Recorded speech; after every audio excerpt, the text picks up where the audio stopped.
Uma época em que se valorizou a cultura nacional, a cultura brasileira, por assim dizer.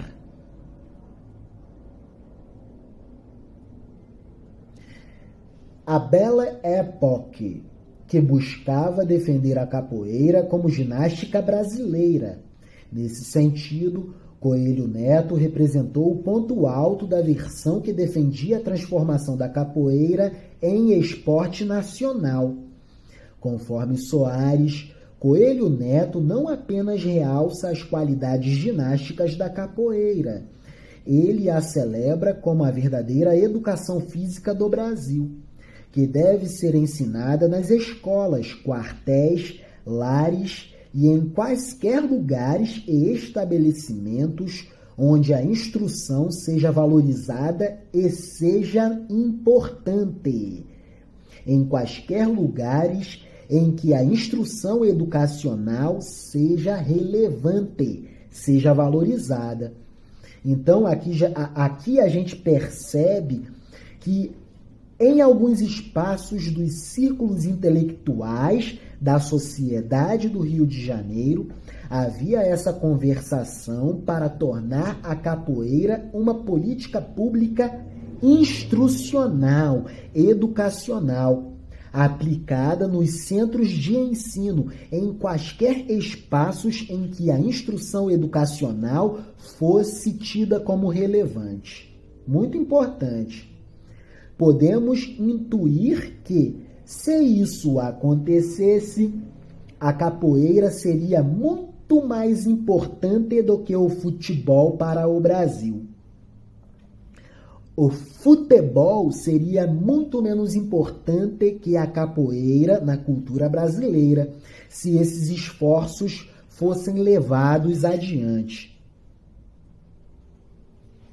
Conforme Soares, Coelho Neto não apenas realça as qualidades ginásticas da capoeira, ele a celebra como a verdadeira educação física do Brasil, que deve ser ensinada nas escolas, quartéis, lares e em quaisquer lugares onde a instrução educacional seja valorizada.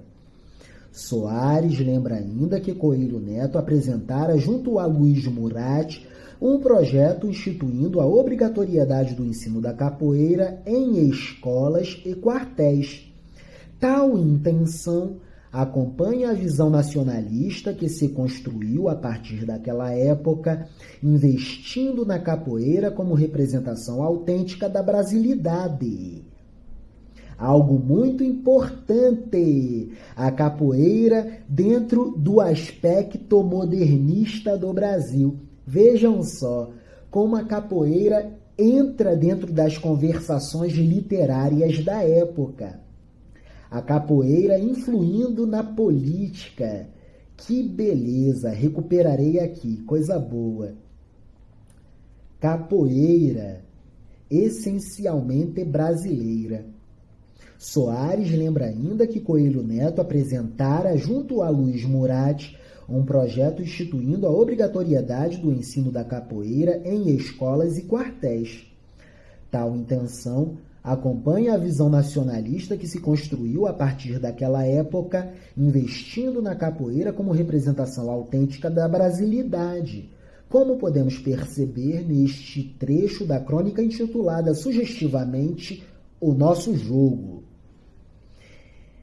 Em 1910, Germano Harlock, Luiz Murat e quem escreve estas linhas pensavam em mandar um projeto à Câmara dos Deputados, tornando obrigatório o ensino da capoeiragem nos institutos oficiais e nos quartéis. Desistiram, porém, da ideia porque houve muitos que a achassem ridícula. Simplesmente porque tal jogo era, vejam só, brasileiro. Enfim, vamos priorizar e aprender a dar murros. É esporte elegante porque a gente o pratica de luvas, rende dólares e chama-se boxe, nome inglês. A inclusão da capoeira no projeto nacionalista se estenderia ao longo das décadas seguintes. A ideia de nação, que passava a ser construída por intelectuais da Belle Époque, na qual se avaliava o lugar da capoeira na cultura brasileira, teria continuidade nos escritos de Melo Moraes Filho, que retomaria essa imagem já na década de 1920, afirmando bem assim: a capoeira como arte, como instrumento de defesa, é a luta própria do Brasil. Apesar do desaparecimento da capoeira no Rio de Janeiro do final do século XIX e início do século XX, um mestre de capoeira paulista conhecido como Senhorzinho, apelido de Agenor Moreira Sampaio, manteve uma academia em Ipanema entre os anos de 1920 e 1960. Nela, eliminou o canto e os instrumentos musicais, preocupando-se apenas com as questões física e marcial. À maneira de Mestre Bimba, sem que nunca o tivesse conhecido, misturou a capoeira que aprendeu nas ruas à luta greco-romana e ao boxe. Conforme explicou Muniz Sodré, é que no Rio de Janeiro da década de 1920, como já se encontrava praticamente extinta a perigosa técnica de luta das maltas, restava o aproveitamento ginástico ou pugilístico da velha capoeiragem por jovens bem nutridos da alta classe média. Tratou-se de regramento e controle da capoeira por academias de luta. O disciplinamento marcial da arte capoeiragem. Confirmando essa tendência, surgiu em 1928, no Rio de Janeiro, um manual de Ginástica Nacional Metodizada,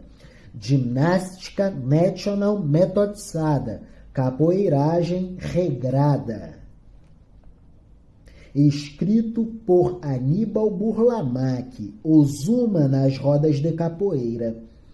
Essa nova visão da capoeira nos quadros da sociedade urbana da capital revela que, junto com a ampliação dos espaços onde a capoeira pôde ser praticada, ocorreu um processo de socialização e sociabilização altamente marcado pela versão mais atlética, marcial e esportiva que, nas décadas de 1920 e 1930, autores como Coelho Neto e Melo Moraes Filho afirmavam como projeto nacional. Que beleza! Maravilha! Dossiê Capoeira, inventário e registros históricos para a salvaguarda da capoeira como patrimônio cultural do Brasil. Estamos lendo este documento público no contexto do desenvolvimento das atividades da Escola de Campeões.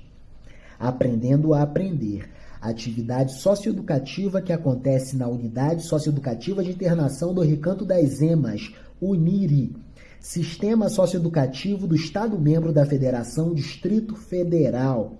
Maravilha!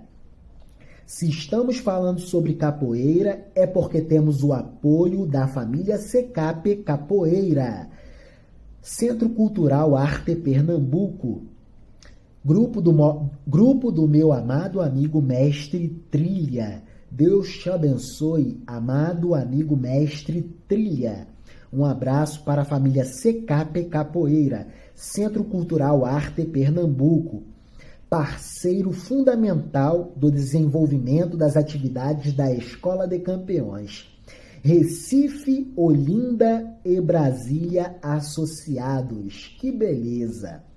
Centro Cultural Arte Pernambuco. Um abraço, Mestre Trilha.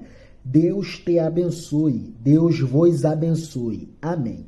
Vivam, vivam, vivam, amadas inteligências da Escola de Campeões. Deus é maior, Deus é maior, Deus é maior. Deus é maior. Amém.